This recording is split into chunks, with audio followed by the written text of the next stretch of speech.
wabarakatuh. Saya Anif Valuddin Ma'ruf dari kelas KPI 3A. Di sini saya akan menjelaskan tentang teori komunikasi kelompok.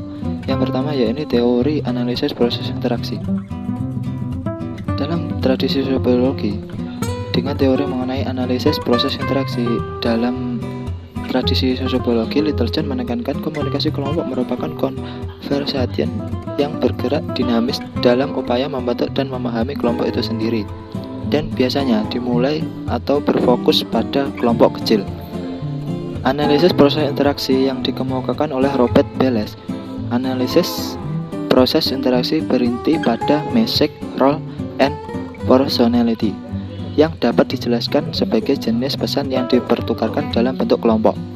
Bagaimana pesan itu membentuk peran anggota dan bagaimana itu mempengaruhi karakter atau sifat kelompok secara keseluruhan.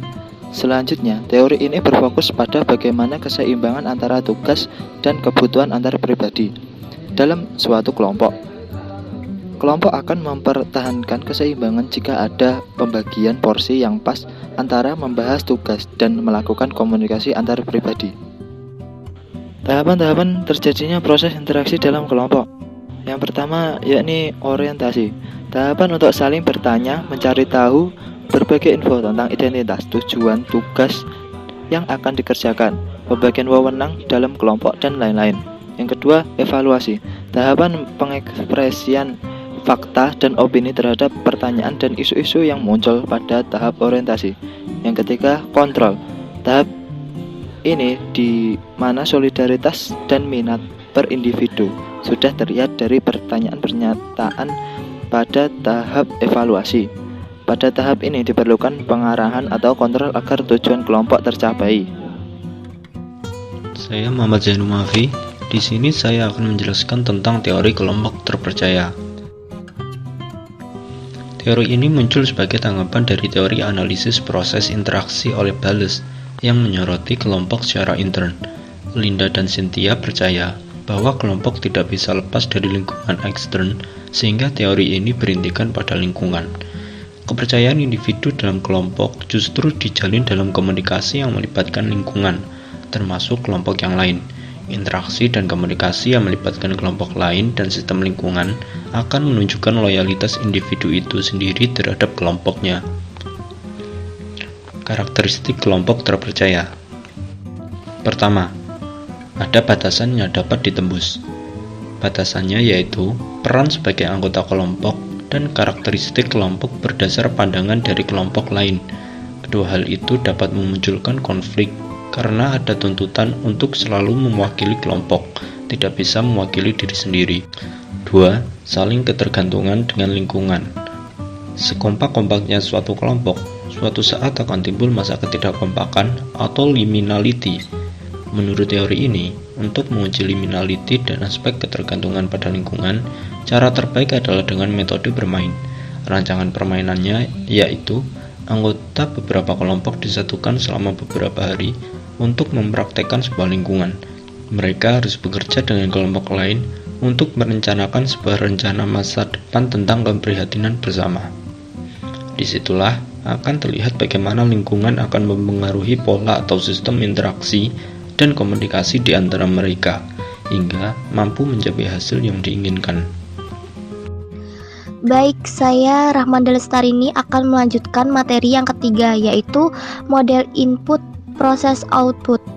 Model input proses output terbagi menjadi 3 model, yaitu yang pertama adalah kelompok sering dipandang, yang kedua yaitu ide dasar dari masukan, yang ketiga yaitu berdasarkan pendekatan.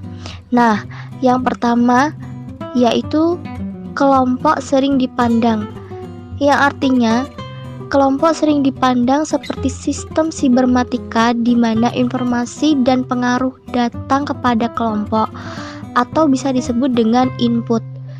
Kelompok mengelola informasi ini dan hasilnya berputar kembali untuk memengaruhi orang lain, atau juga bisa disebut dengan output. Model ini juga dikenal sebagai model input proses output. Yang kedua yaitu model ide dasar dari masukan. Proses dan hasil dalam kelompok yang berpengaruh pada bagaimana kita melihat mereka. Peneliti melihat pada faktor yang memengaruhi kelompok, apa yang terjadi di dalam kelompok, dan hasil yang ada di dalam kelompok tersebut. Model yang ketiga yaitu berdasarkan pendekatan. Model ini menunjukkan bahwa tugas kelompok dihadapkan dengan dua masalah, yaitu rintangan tugas dan rintangan antarpersonal. Rintangan tugas adalah kesulitan yang didatangkan oleh kelompok dalam mengerjakan tugas, seperti perencanaan sebuah peristiwa atau menyetujui kebijakan, menyarankan solusi, dan menitik beratkan pada alternatif. Sebuah contoh sederhana dari model input proses output yaitu dari model ini adalah sebuah kajian kelompok di mana anggota membawa informasi dan sikap mengenai pelajaran kelompok. Kelompok membicarakan materi ini dan menyediakan bantuan ganda dan hasilnya adalah nilainya lebih tinggi atau lebih rendah untuk pelajaran ini.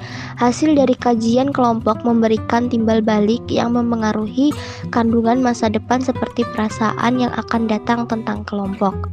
Yang artinya di mana kajian mungkin menguji pengaruh heterogenitas anggota kelompok dalam daya bicara pada kelompok dan memengaruhi pola interaksi dalam kepuasan anggota tersebut.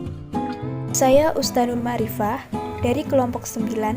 Di sini saya akan melanjutkan pembahasan tentang teori kerja kelompok efektif antar budaya. Tingkat keragaman kebudayaan dalam kelompok kerja dipandang cenderung ke arah positif. Bagi para informan, keragaman tersebut memperkaya ide-ide dan pandangan mereka terhadap sesuatu sehingga ide-ide yang mereka eksekusi dipandang lebih relevan karena telah melalui proses diskusi dengan sudut pandang yang beragam pula. John Otzel dalam teori kerja kelompok efektif antar budaya ini menggunakan modal input proses output dalam membentuk variabel-variabel penting yang mempengaruhi fungsi kelompok. Tertarik dalam perbedaan sebagaimana dengan keefektifan kelompok, Otzel menciptakan sebuah model yang secara budaya membedakan kelompok.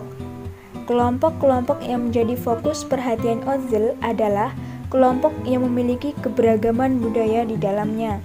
Di antaranya adalah anggota-anggota kebangsaan, etnik, bahasa, gender, dan jabatan. Perbedaan budaya yang paling penting dibagi dalam 3 kelompok.